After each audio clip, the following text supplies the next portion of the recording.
Pregnant ఆడపిల్లలు జాగ్రత్తగా టయానికి తినాలి. మాకు తినబుద్ధి కావట్లేదు, మాకు తినాలనిపించట్లేదని మాత్రం ఆదరణ ఉండకండి. ఎందుకంటే మీకు తినాలనిపించినవి అయినా సరే బలమైన ఆహారమే తినాలి. మీరు డ్రై ఫ్రూట్స్ కానీ ఏవైనా సరే, ఇప్పుడైతే మీరు ఏ బలమైన ఆహారం తింటారో రేపు మీ పిల్లలకు పాలు ఇచ్చేటప్పుడు మీ పాలు దారాగే మీ పిల్లలకు కూడా బలం. కానీ మీరు ఏదైనా సరే, ఇప్పుడు ఏదైనా అనారోగ్యంగా ఉన్నా సరే మీ పిల్లలకి అదే వస్తుంది. మీరు బలమైన తిండి తిన్నా సరే మీ పిల్లలకి బలమే వస్తుంది. కాబట్టి వేడొస్తులు తిన్నా మీ పిల్లలకి రేపు పాలు ఇచ్చేటప్పుడు అదే మీ పిల్లలకి వస్తుంది. అప్పుడే అనారోగ్యంగా ఉంటారు పిల్లలు.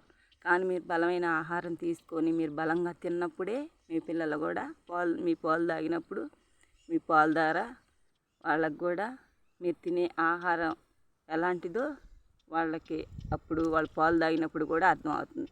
మీరు వేడి తిన్నారంటే వాళ్ళ పొద్దాకలా బాగోదు. మీరు పిల్లలకి బాగుండాలంటే మీరు కూడా బలమైన ఆహారం తినాలి. తిన్నప్పుడు ఈరోజే కాదు రేపు మీ పిల్లలకు పాలు ఇచ్చేటప్పుడు కూడా అదే ఉపయోగపడుతుంది. ఆలోచించి మాకు అది వద్దు ఇది వద్దని తినకుండా ఉండగాకండి, తినండి.